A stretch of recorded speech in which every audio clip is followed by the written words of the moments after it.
que eu tenho chamado de ponto cego, que é futsal escolar. Diria que não apenas o futsal, mas várias outras temas e outros conteúdos da educação física na escola hoje vivem uma crise de identidade.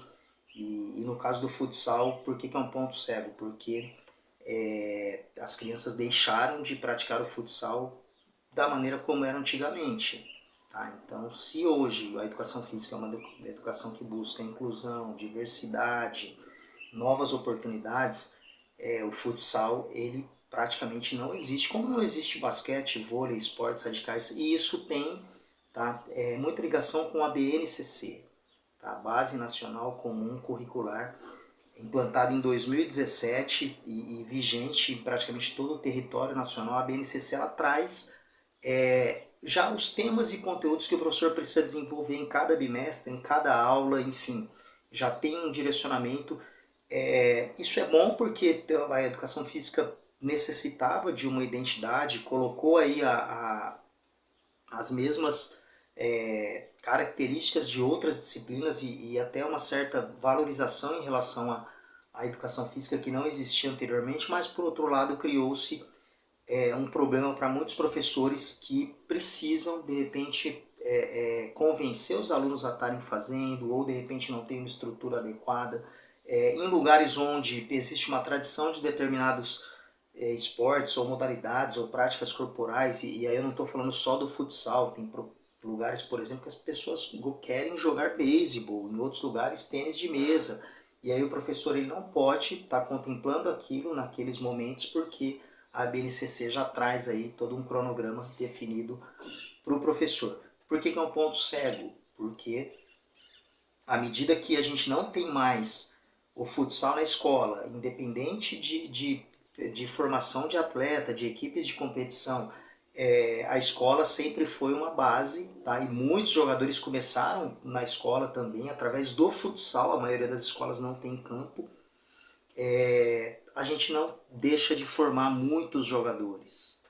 Então isso pode comprometer. Claro que existem outros motivos aí relacionado à formação de um atleta profissional, mas esse ponto cego, eu estou chamando de ponto cego porque eu estou vendo que muita gente não tem dado a devida atenção para isso quando o assunto é formação de jogadores ou formação de atletas. Tá? E aí a gente não está falando de você simplesmente jogar na escola, a gente está falando de você aprender.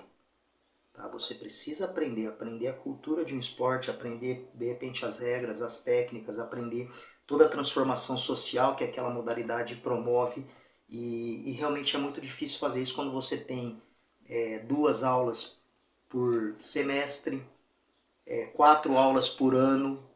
Então é isso que a BNCC fez, ela reduziu, tá? Ela ampliou o leque de possibilidades, muitas vezes sem menor condição de ser aplicado aquilo, como vem no currículo, e diminuiu significativamente as possibilidades aí de práticas e de desenvolvimento de projetos. O que a gente trouxe nesse conteúdo?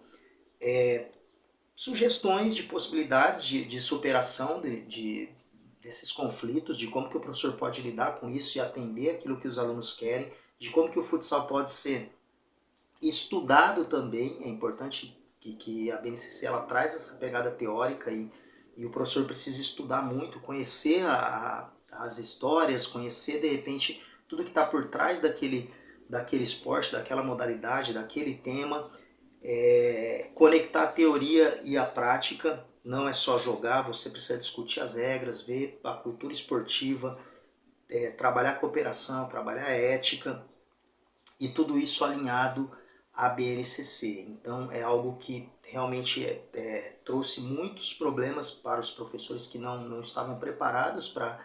Era uma necessidade da educação física, mas quando isso aconteceu, vieram outros problemas, e um desses problemas é você não ter mais aquelas práticas tão tradicionais e tão populares, e a liberdade que o professor tinha para de repente desenvolver esses projetos independente do período, do ano, tá? Era uma coisa que realmente fazia diferença na vida de muitos alunos e que hoje cria conflitos.